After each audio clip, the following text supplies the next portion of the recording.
of God. Because that group, the group that cannot hear is not of God. Yung hindi makarinig ng tinig ni Lord, walang kakayahan na hindi si Diyos. Ganun lang yung kasimple. Anong sabi si John chapter 8 verse 42 to 47? Tignan nga natin. Right? Punta tayo sa scriptures sandali.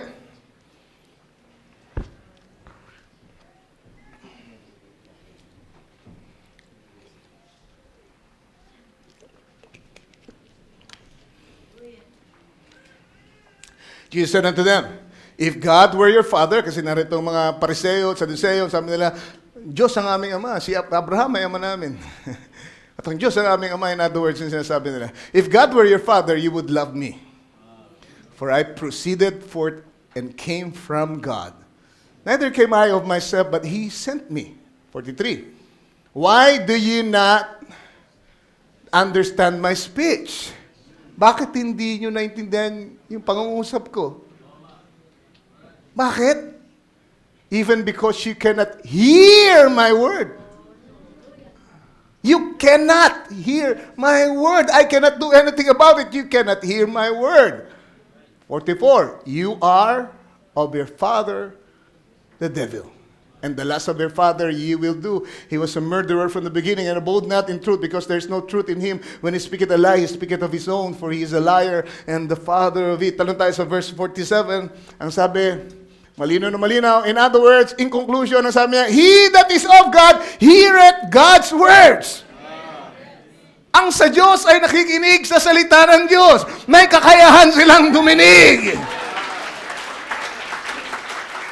The Lord gives them ability to receive and hear the voice of God. Alright? Ye therefore hear them not. Ang sabi sa mga Saduseo, yung mga religyoso yan, yung mga nagbabasa ng Torah. ng Koral. Torah tuloy. Ye therefore hear them not, because you are not of God. Ito na, kasimple yun, hindi nyo talaga maririnig. Wala kayong abilidad. Dahil yung lamang all dito sa Corinthians ay yung all na merong pandinig. We shall not all sleep, but we shall all be changed. Hallelujah. Merong mga nakasama dun sa all na matutulog, merong nakasama dun sa all na hindi na matutulog. Pero lahat sila ay revelated. Lahat sila ay nakarinig ng tinig ni Lord sa kanilang panahon. Sila ang aagawin. Sila ang pinagpahayagan. Sila ang nakarinig. Sila ang binigyan ng kakayahan ni Lord na makarinig ng kanyang tinig. Alright. Patuloy natin yung quote ng prophet, please. The group that can and does hear what the Spirit is saying, tuloy tayo ron, saying and receives the revelation thereof, is that group described in 1 Corinthians chapter 2, 6 to 16. Alright? They are the ones who have the Spirit of God. They are the ones that are born of God. They are baptized into the body of the Lord Jesus Christ by His Spirit. They are baptized with the Holy Ghost. Alright, so yung makakatanggap lang daw, ay siyempre yung may Espiritu, dahil yung Espiritu nagbibigay ng kakayahan eh. Yung born again lang, yun ang tunay. Kaya nga sabi ng ating propeta, anong tunay na tanda na ikaw ay may Espiritu ng Diyos? Pag kaya mong tanggapin ang mensahe sa iyong panahon. Pag kaya mong mag-amen sa lahat ng salita ng Diyos. Hindi pagka nag-speaking in tongues ka o nakakita ka ng pangitain o gumugulong ka sa seeg o, not that. But if you can receive the word, every word, yun ang patunay na meron kang Espiritu ni Lord. Pag kaya mo magpasakop sa salita ng Diyos, kahit gano'ng kalaki ang kailangan mo isakripisyo, talikuran, dahil natanggap mo ang Espiritu ni Lord, nakatanggap ka ng biyaya. Amen. Para makita ang kapahayagan ng salita niya. Amen.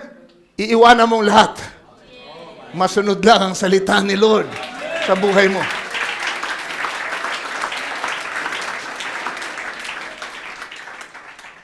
Alright.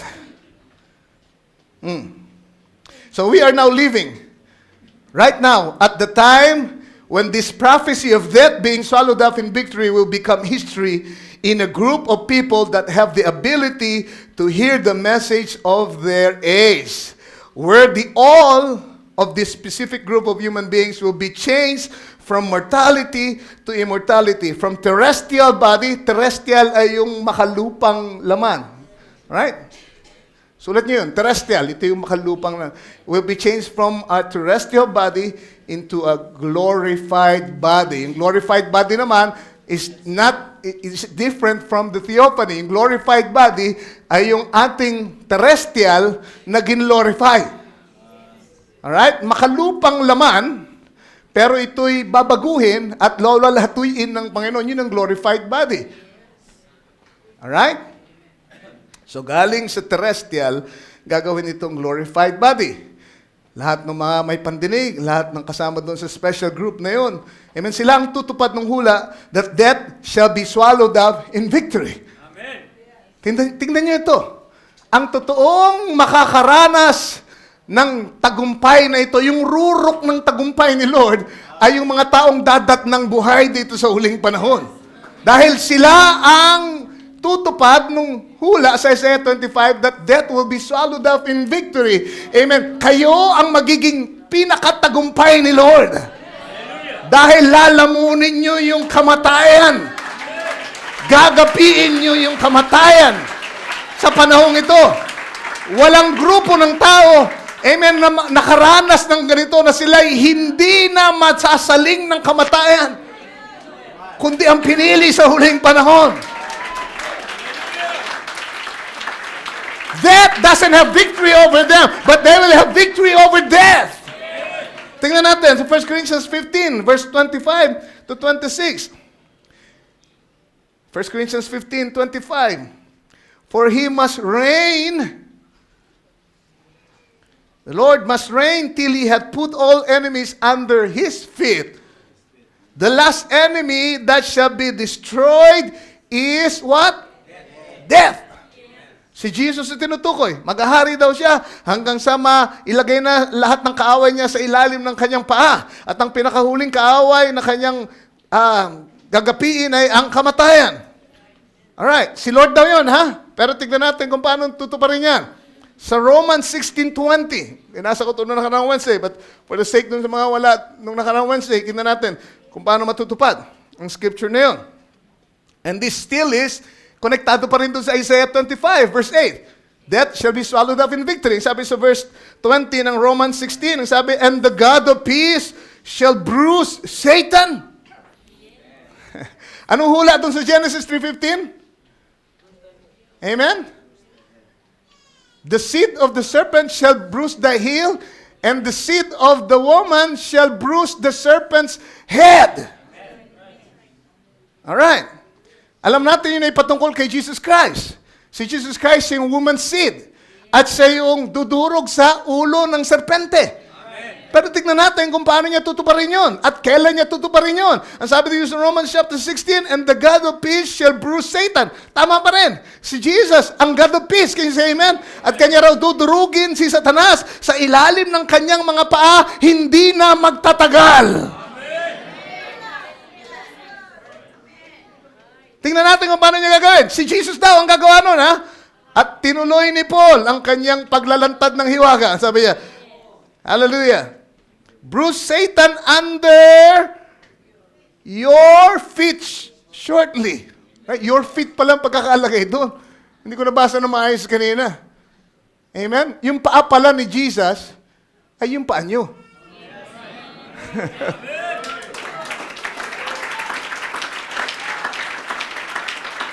At madudurog daw si Satanas sa ilalim ng paa ninyo. Hindi ba parang contrary ba? Di ba sabi si Lord ang dudurog sa ulo niya? Eh, ba't ang sabi paa natin? Eh, yung paa niya. Yun yung paa nyo ngayon eh. Dahil, nasaan si Lord? Nasaan si Lord ngayon? Nasa kanyang bride.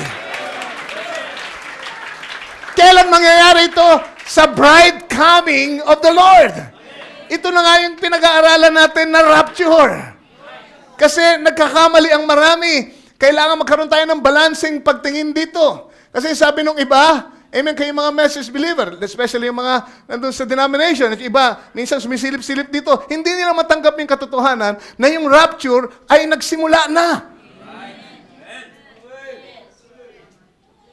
Naghihintay pa sila ng rapture dun sa, sabihin na natin, malapit na hinaharap. Hindi nila alam, nagsimula na yung cycle ng rapture. Because the rapture is a process.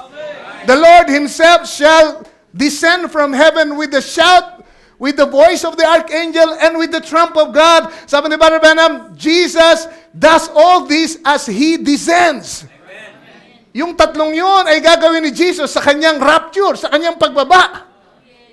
Para rapture yun ang iglesia.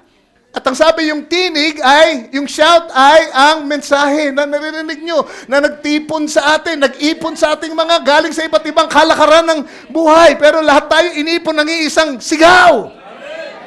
Shout! Mensahe sa huling panahon. Yun ang pinagkakaisa natin dito. Amen. Marami iba-iba ang ating pamamaraan sa bahay at lahat, ugali natin, pero meron tayong pinagkakaisahan, yung sigaw sa huling panahon.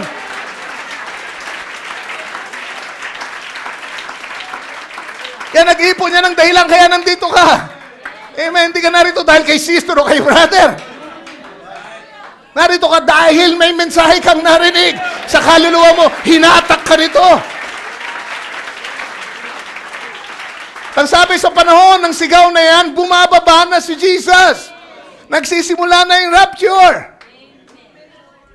Alright, so merong mga huli. Hindi nila matanggap. Ayaw nilang pumayag na may nagsimula na yung rapture. Kasi sabi nila, yung rapture, pagka nag-crash na yung mga aeroplano, kasi mga piloto yung mga Christian.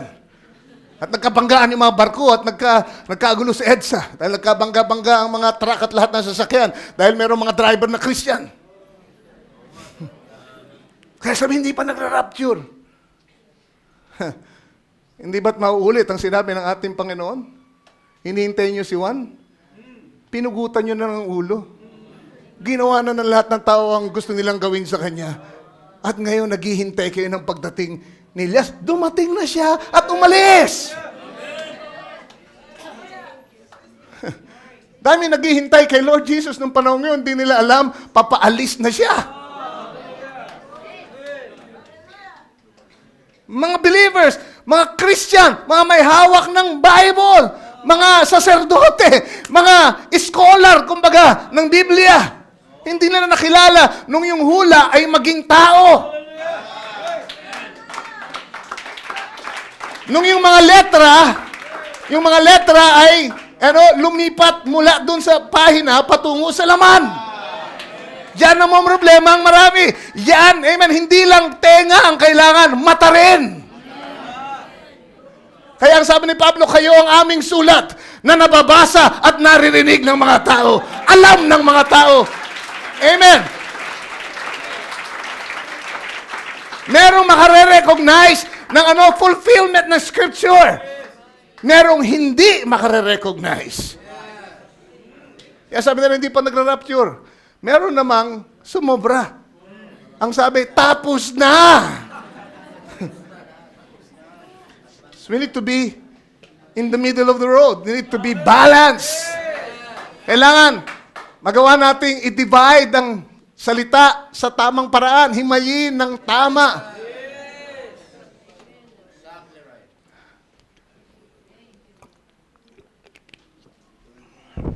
Sabi naman ng iba, noong 1963, nung bumaba yung anghel, amen, doon sa inyo nung ulap,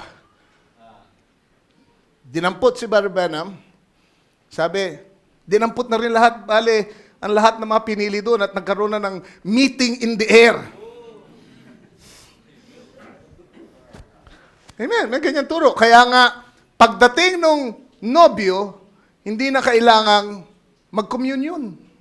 Kaya merong hindi na nagko-communion. Kasi sabi doon sa, I think it was in John, sabi, paanong mangungumunyon kung wala ang nobyo? Eh, dumating na ang nobyo. Di ba? Hindi ko maintindihan eh. Sabi, pag dumating na raw yung nobyo, hindi na kailangan yung komunyon. Yun ang sinasabi nila. Dahil nandun yung nobyo eh. Diba? Kaya merong mga believer Nagsasabing mga message believer, hindi na nangungumunyon, hindi na naniniwala sa feet washing. Bakit? Dumating na yung nobyo. At sila ay nasa millennium na. At sila ay nasa eternity na. Diyos ko.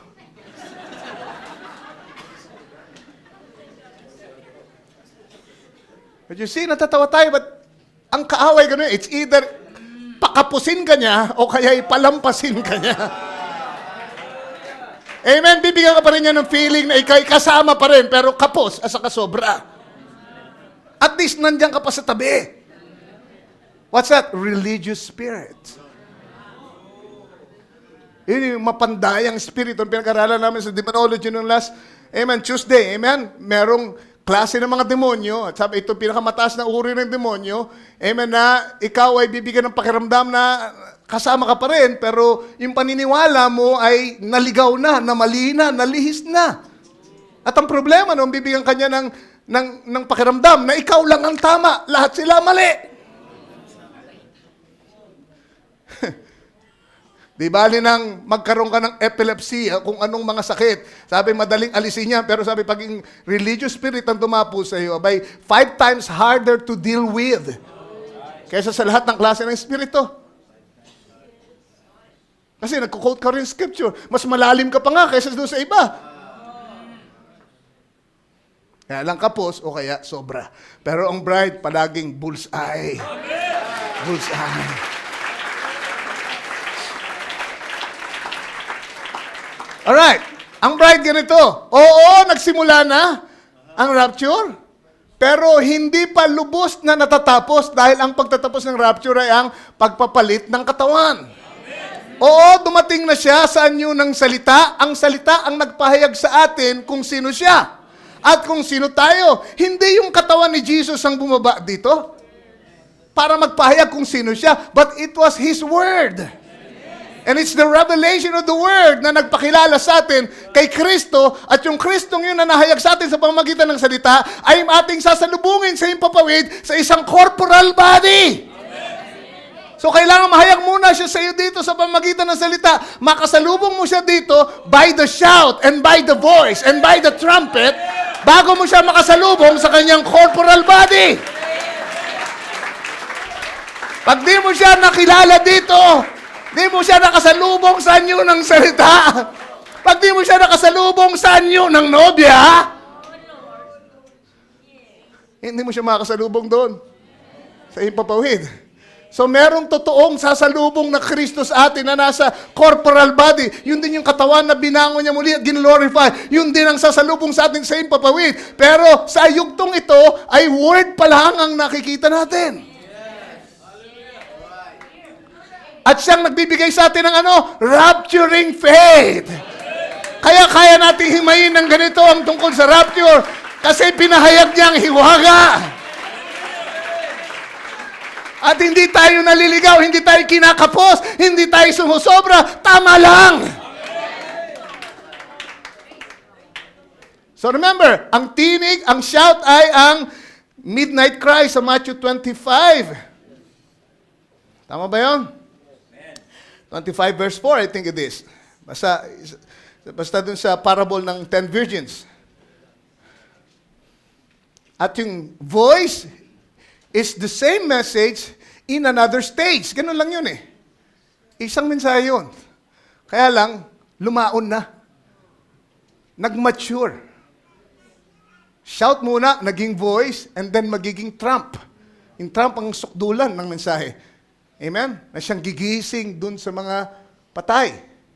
Alright? At magtitipon sa ating lahat. Alright? Yung voice actually is the voice of resurrection, sabi ni Barbano. Hindi ako magtutunan masyado niyan, but ang gusto ko na ipakita sa inyo, nasa proseso na tayo ng rapture, pero hindi magtatapos na hanggat hindi napapalitan ang ating katawan.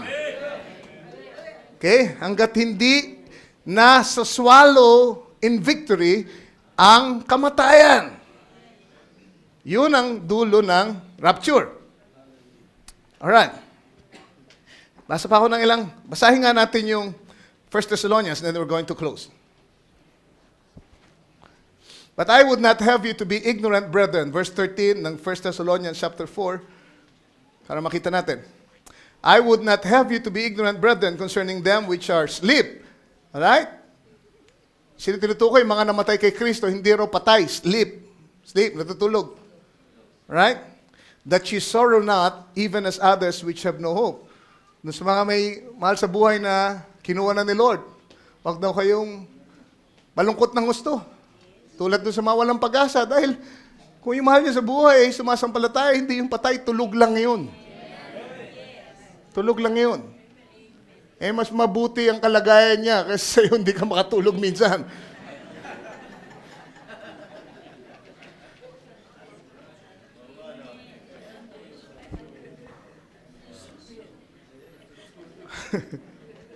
Verse 14. For if we believe that Jesus died and rose again, even so them also which sleep in Jesus. Gusto mong pansinin nyo, hindi lang basta natutulog, kundi natutulog kay Kristo, kay Jesus. Bakit siya natutulog kay Jesus? Kasi namatay siya kay Jesus eh. Paano siya napunta kay Jesus? By one Spirit are we all baptized into one body, the Lord Jesus Christ. Alright? 1 Corinthians 12:13. Para ikaw ay mapakay Kristo, kailangan tanggapin mo ang Espiritu ni Lord. At ang Espiritu ni Lord, pag tunay na tanggap mo, hindi pwedeng tumanggi sa salita ni Lord. Dahil ang Espiritu ng salita ay isa. Alright? So kapag ikaw ay namatay na pinaniniwala mo yung mensahe sa iyong panahon, ikaw ay matutulog lamang kay Kristo. At ang sabi, yung mga, for we believe, sabi niya dito, that Jesus died and rose again, even so them also which sleep in Jesus will God bring with Him. So kung ikaw ay kasama doon sa natulog kay Kristo, ikaw ay dadalhin ulit ng Diyos, bubuhayin ng Panginoon. For this we say unto you by the word of the Lord, that we which are alive and remain. So kailangan may mag-fulfill nito. Sinong nasa posisyon para mag-fulfill nito? Si Luther ba? Si Wesley ba? Mga Pentecostal ba nagdaan? Si Moses ba? Hindi na sila alive and remain.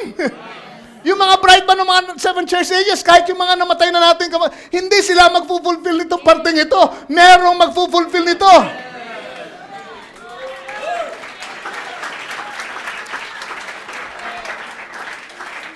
Naiintindihan niyo kung bakit buhay pa kayo ngayon?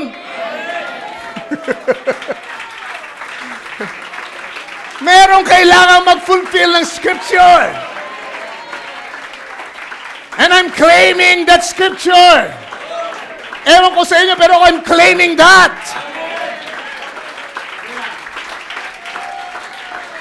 Dahil ito yung pinakamatinding tagumpay ni Lord. Kapag nilamon na ang kamatayan, amen, ng buhay ng Diyos. Hallelujah. We which are alive and remain. So this prophecy involves a people. This prophecy is a people. People will fulfill it. Yung mga buhay at nananatili unto the coming of the Lord shall not prevent them which are asleep. Medyo ginawa ko ng konting interpretation yung nakaraang Wednesday, but you can verify that. Amen. Hindi lang kayo buhay. Ang importante, manatili rin kayo. Kasi ang sa aming mga buhay na abutan ng rapture, pero wala sa dapat nilang kalagyan. Yung mga anghel na nahulog, ang sabi sa Biblia, yung mga anghel na umalis sa kanilang posisyon, sa kanilang pwesto. Kaya ngayon, fallen angel sila. Masasamang anghel na sila ngayon. Pero yung nanatili, ay nandun pa rin sa side ni Lord. Kakampi pa rin ng katwiran. So, importante na kayo'y buhay at the same time, nananatili. Nananatili sa katotohanan. Nananatili sa inyong posisyon. Nananatili kung ano ang tama. Alive and remain. Hallelujah. Unto the coming of the Lord shall not prevent them which are asleep. Hindi nyo raw hadlangan yung mga natutulog. Sa ibang translation, hindi nyo uunahan yung mga natutulog. Bakit? Kasi ang sabi dito sa susunod, for the Lord Himself shall descend from heaven. Descend from heaven. Alala yung Acts chapter 1 verse 9. Hindi na natin bubuksan para hindi tayo magtagal masyado. Acts chapter 9 verse 11. Alala nyo nung umakyat si Lord? Nakatingin yung mga disipulos. At siya ay, umakyat sa langit. At siya ay nilamo ng ulap. At ang sabi ng dalawang anghel, nandun sa tabi nila, Okay, mamangha, dahil yung Jesus na yun na nakita niyong umakyat, sa ganung paraan din siya babalik.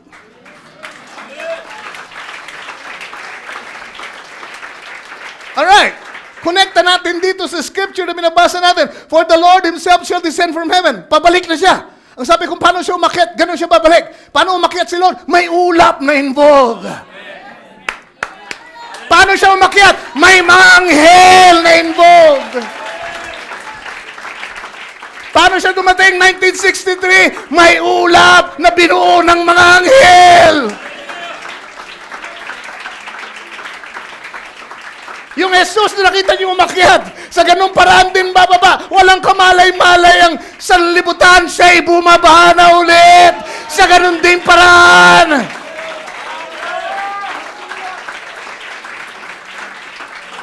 Amen. Kaya in-identify na ating propeta, sabi niya, iikot nyo ng pakanan. Tingnan nyo kung sino yan. Iyan ay ulo ni Jesus Christ, wigged. The supreme deity of Christ. The supreme judge. Coming down. Looking down on the body dahil meron ng katawan na pwede siyang babaan.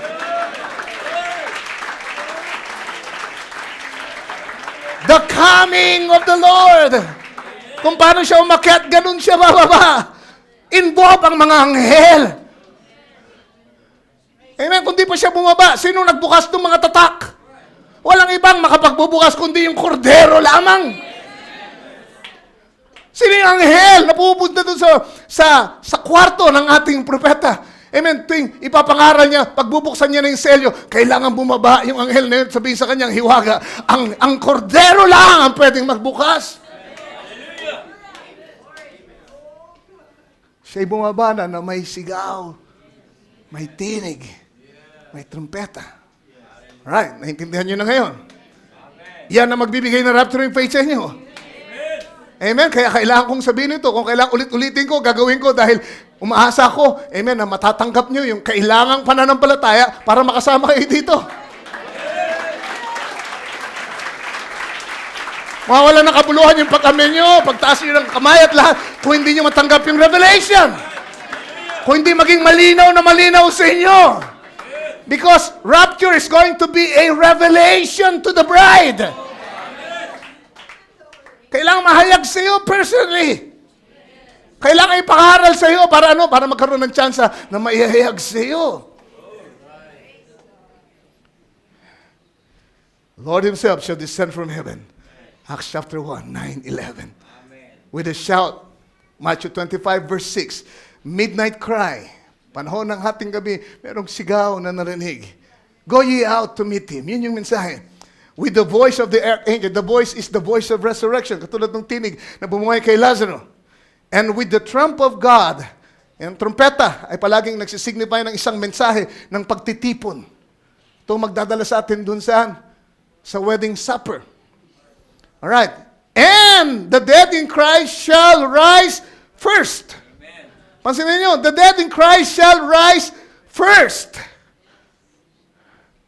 At ito'y nilinaw ng scripture. Tiniyak ni Pablo na merong first dun sa dulo. In other words, mauuna silang bumangon. Gusto kong tingnan nyo ito mabuti. Amen, dahil isa ito sa mga hiwaga na pinahayag sa ating panahon. Amen, basta sinabi lang ni Pablo pero hindi niya piniliwanag ng gusto. Pero si Brother Branham, bumalik siya sa Matthew 27. Ang sabi niya, modern events made clear by prophecy. Diba? Inusisa niya. Pinakita niya kung paano si Jesus, amen, ay buhay na maguli at pagkabuhay na maguli niya, nabuhay din na maguli yung mga Old Testament saints. Ang sabi, lumindol at nabuksan ng mga libingan ng mga dating sumasampalataya. At sila ay nagpakita sa marami.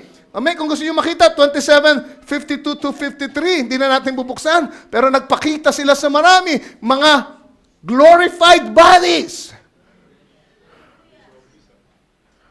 In-illustrate ni Brother Branham, parang kilala ko yun. Sabi niya, hindi ba si Abraham at si Sarah yun? Nagpakita sila. At naglinger sa loob, dito sa ibabaw ng lupa, sa loob ng 40 araw. At ang sabi ni Brother Branham, what's this? This is a prophecy again. this is a modern events, but this has become a prophecy. Yung modern events na yun sa panahon ni Jesus ay naging prophecy. Amen. Para saan? Para sa panahon natin. Dahil kung anong nangyari doon sa unang pagkabuhay na muling yun, ay yun ulit ang mangyayari ngayon.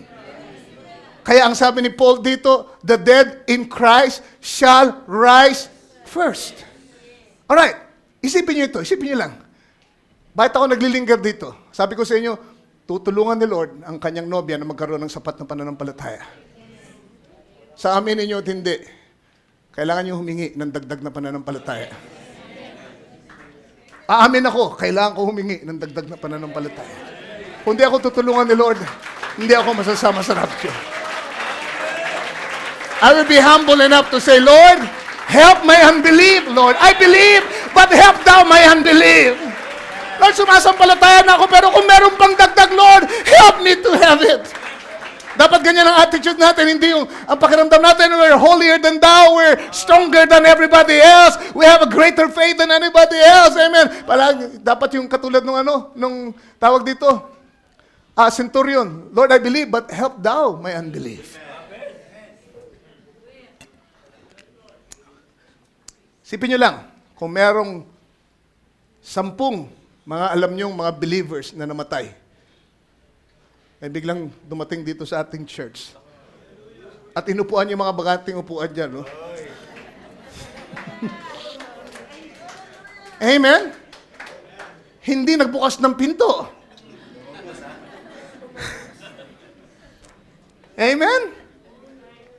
Bigla na lang umupo dyan sa bakanting upuan. Anong palagay nyo ang may dudulot nyo sa inyong pananampalataya?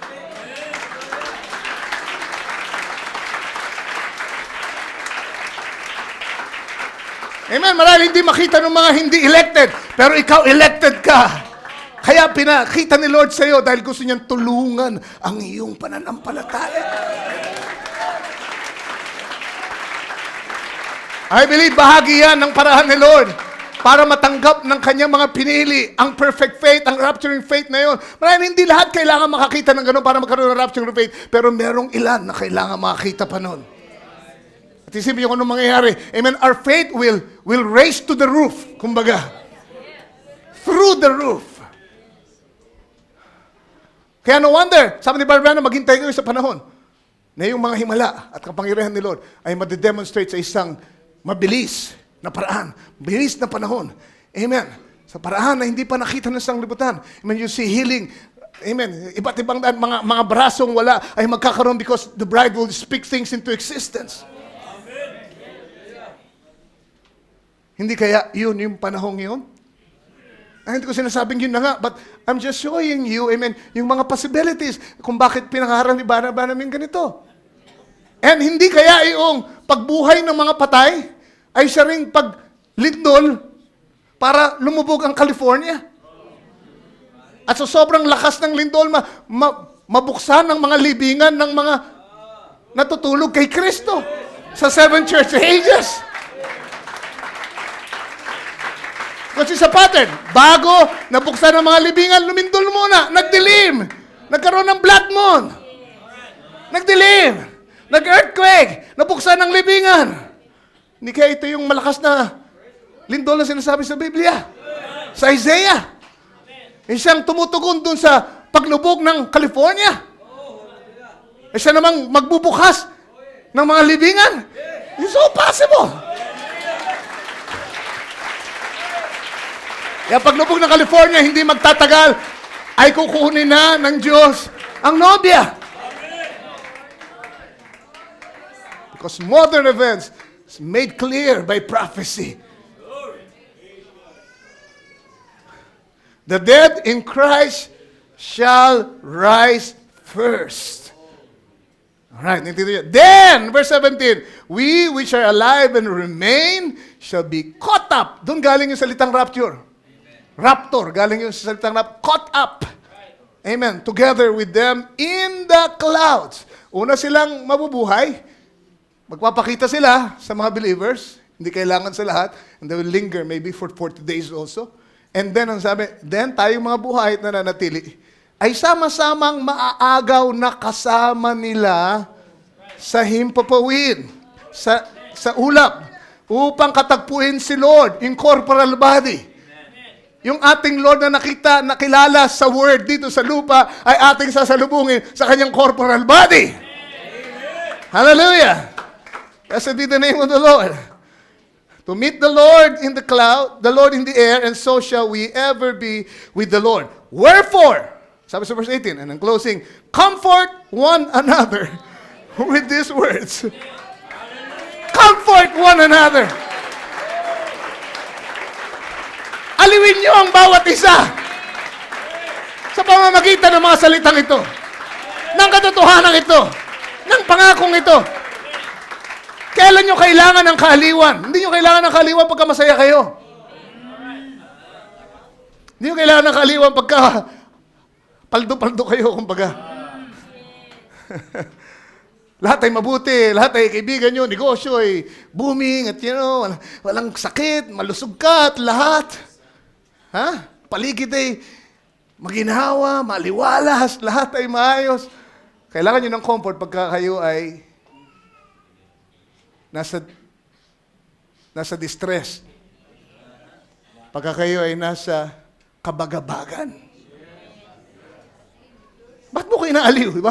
Pag inaliw mo yung masaya, tatawa na, anong sabi mo? Hindi ko maintindihan yung sabi mo. Pero ang sabi dito, comfort one another. Bakit? Bakit? Anong sinasabi ko? Ang panahon ng rapture ay panahon ng kabagabagan. Panahon ng dakilang trouble. Kaya doon sa mga bride na hindi makalupa ang isip, na walang nakikita kundi judgment na lang napaparang dito sa ibabaw ng lupa, ngayon ka sa balita, lahat, napakasama ng balita, it's a time of trouble. Nabibigatan tayo, nahihirapan tayo sa sitwasyon sa sanglibutan. Pero pag nakakarinig tayo ng ganitong pangangaral,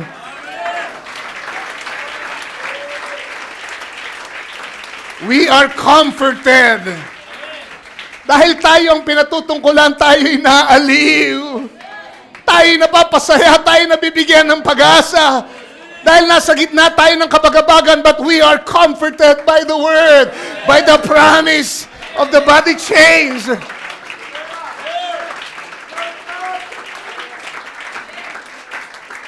So tandaan nyo yun. Yung all ay yung mga pinagpahayagan. Yung alive and remain ay yung tutupad ng kasulatan. Alright? At yung panahon ng rapture ay panahon ng great trouble. That's why the words, the preaching about the rapture is a great comfort sa mga tunay na believers. Doon sa mga nasusuya na sa katawang ito. Doon sa mga hindi na nag-e-enjoy sa sanglibutang ito. It's a comfort. Dahil ang ating puso ay nananabik na tayo mabihisa ng ating makalangit na laman. It's a comfort. It's a comfort. Amen doon sa mga, nakakaraos na lamang. Amen, ayaw nyo mag-compromise dahil tumatayo kayo sa kung anong tama, totoo at malinis. Amen, at ang buong mundo ay lumalaban sa inyo when you hear this kind of message.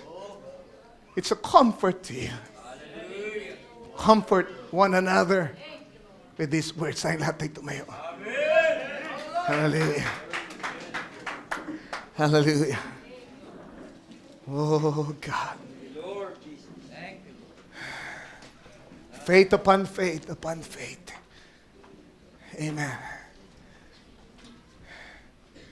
Anong klaseng pananampalataya ang kailangan natin para makamit natin ang pangakong ito? Oh, it's more than what you think, brother. More than what you think, sister. Kung ito lahat ay manggagaling kay Lord. Itong lahat ay siyang magbibigay. If you'll just listen with that ear of understanding, that ear of the Spirit, handang na may kakayanang makarinig ng tinig ni Lord. Magpasakop. Magtuwid kung kayo'y pinapaalalahanan na dapat iwaksing mga bagay-bagay ituwid, hindi kayo magpapakatagal. Ayusin yung lahat because your inheritance is the body change. yung pinakamahalaga sa'yo? Pag merong mas mahalaga sa'yo kaysa rito, hindi ka masasama rito. Ano na, para ayusin natin ang ating paningin, ang ating focus. Samba, okay lang mag-aral. Meron kang karir, okay lang karir, pero tiyakin mo na hindi yan nauuna dito sa ating pinag-uusapan. Meron kang magandang pamilya, meron kang, that's good. Kaloob ni Lord sa yan, pero huwag mo hayaan na yan ay mauna dito. Yun lamang na naglagay nitong rapture sa unahan nila at pinaka-importante sa lahat ngayon, ang tunay na masasama sa rapture. Kaya nga, nangaral ako na magbantay kayo, huwag niyo hayaan na lahat ng klase ng alalahanin o salita o kaisipan ay pumasok sa inyo na magdidistract sa inyo doon sa inyong pag-aabang. Pagpapalit ng katawan, dapat maging unadulterated ang pananampalataya. Malinis, nakafocus, sakdal na pananampalataya. Hindi na babahira ng anumang alalahanin o anumang pagdududa. God help us. Dear Jesus, Panginoon, thank you for the comfort of your word. Panginoon, alam ko sa iba, this is very elementary. Nabasa na nila, napakinggan marahil, nabasa na ilang beses, pero may kung ano sa pangangaral, Lord. Tinakda mo ng mga katotohanan ito'y sambitin sa likod ng pulpito at sambitin ng mga pinili mong mga ngaral. Kaya yun ang parahan ng pagkakaloob mo ng pahayag sa iyong mga anak. Kailangang may mangaral ng napapanahong mensahe. Pangaral ang hiwagang pinahayag sa panahon nila sa mga taong pinili sa panahong yun. And we're exactly that, Lord. That's the setup, Lord.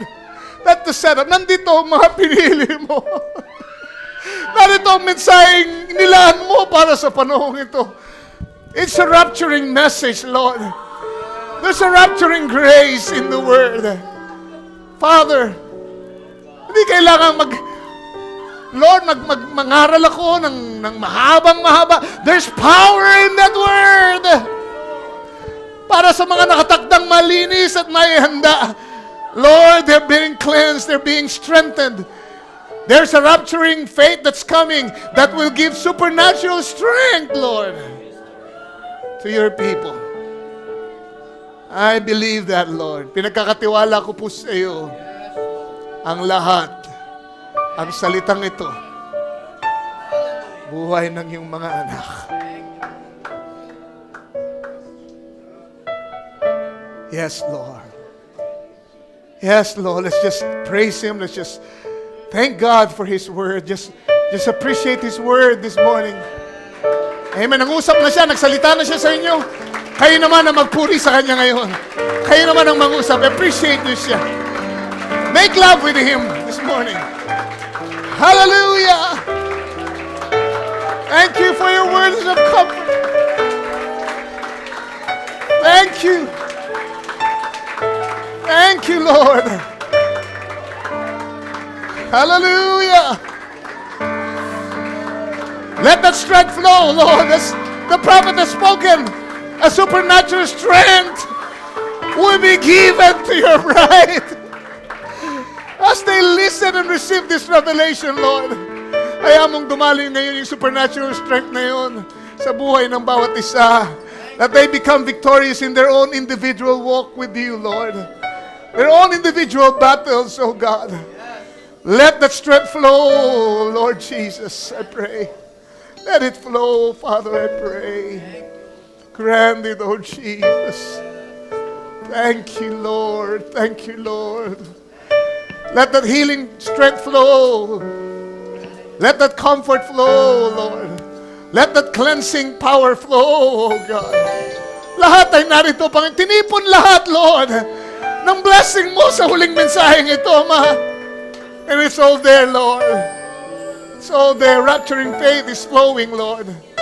Let them receive it now. Give them faith. Help our unbelief, O Lord.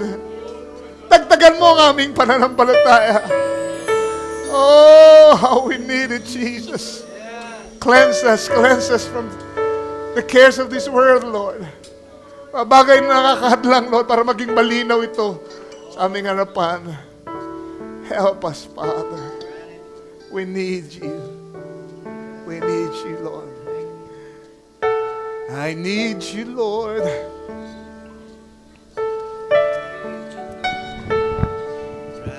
I need you, Lord, right now. Need you, Lord. I need you, Lord, right That's it. Yes. I need you, Lord. I need you, Lord, right Yes, Lord. Lift my Lift my hands, Lord. now my knees On my knees. to worship at your throne. Oh, yes. I need you, Lord. Need you, Lord. Have thou. I need you, Lord, right Let's all together now. We need you, Lord. We need you, Lord, right We need you, Lord. We need you, Lord, right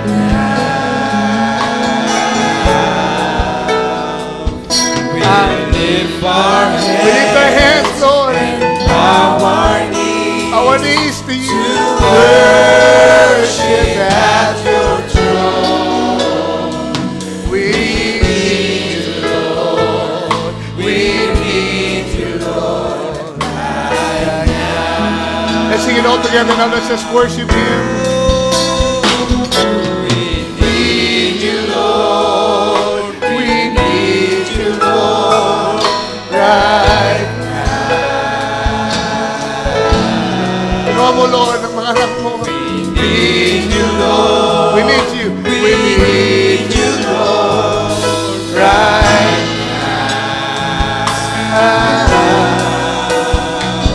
We lift our hands and bow our knees to worship at your throne. We need you, Lord. We need you, Lord, right now. Oh, We need you, Lord. We need you, Lord, right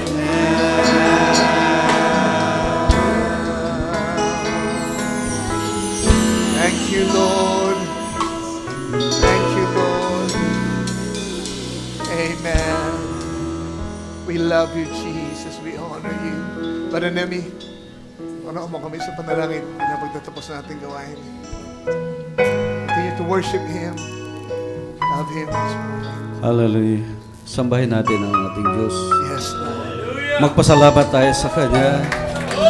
Siya ay Diyos na makapangyarihan. Thank you, Jesus. Makapangyarihan na nagbabago ng ating buhay. Isang patunay na tayo ay Kanya na. Oh, purihin ka, Panginoon. Dakilain ang iyong pangalan. Narito ang aming mga puso, Panginoon, na nagmamahal sa iyo. Nananampalataya, Panginoon, sa mensahe sa huling panahon na pagkain tunay na tinapay para sa katawang makalangit. O dakilang Diyos na makapangyarihan sa lahat ang ating Panginoong Hesus. Salamat po, Ama. Maraming salamat sa mga pinili mo, pinagpahayagan mo, pinaunawaan mo, Panginoon. Hindi na makadadaya, makapaglilin lang ang kaaway sapagkat malinaw, Panginoon, ang iyong mensahe. Malinaw ang iyong salita. At kami, Panginoon, ay umaasa sa katawang makalangit. Salamat sa mga oras na ito. Narito kami sa iyong presensya sapagkat tinawag mo na kami. Narito kami, Panginoon, na parang nasa langit, Panginoon, dahil sa iyong salita. Dahil ikaw ay buhay na nasa amin, Panginoon. Salamat sa kapangyarihan na ito na isang sandali, Panginoon, ay papalitan mo kami.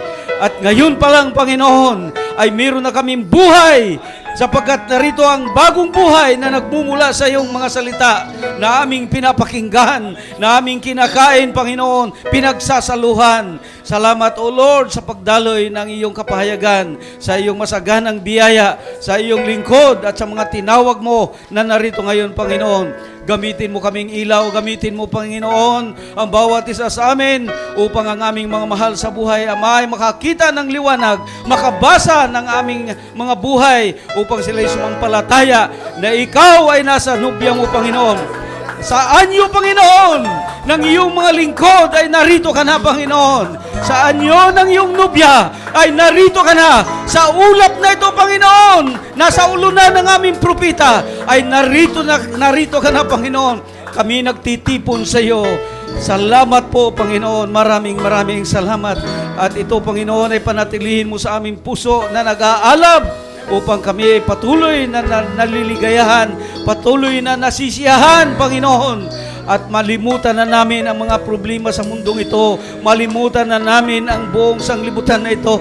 At matuunan ang aming pagtingin sa iyo, Panginoon. Matuunan ang aming pag-iisip sa mga pagmamahal namin sa aming mga kapatid. At kami magkaisa ng lubos, Panginoon, sa iyong banal na pangalan, sa iyong banal na salita. Maraming salamat sa lahat ng bagay at tanggapin mo ang aming papuri, ang aming mga pasasalamat. Tanggapin mo higit sa lahat ang bawat isa. In Jesus' name! Hallelujah! God bless. Magandang hapon sa inyo lahat. God bless you. See you in the rapture. See you in the rapture. We shake hands one another. To one another. God bless you. God willing, tuloy natin Wednesday ang ating pagtalakay.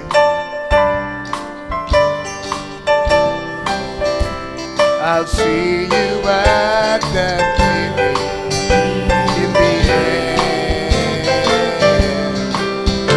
There with our blessed Savior we'll live and reign forever. See you in the rapture. Thank you, Lord. To our loved ones, let me say, will come a day when our Lord shall come again to take his waiting bride away. So get ready now to meet him with hallelujah, greet him. I'll see you in the rapture, some sweet day. Oh, I'll see you in the rapture, see you in the rapture. I'll see you in that meeting.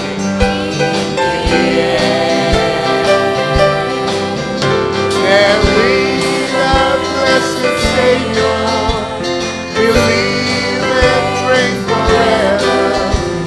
I'll see you in the rapture. Some sweet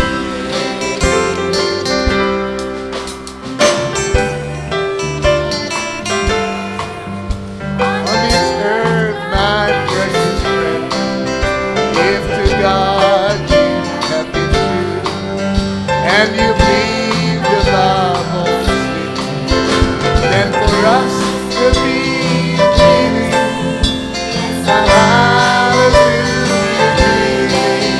I'll see you in the rapture, some sweet day. I'll see you in the rapture, see you in the rapture.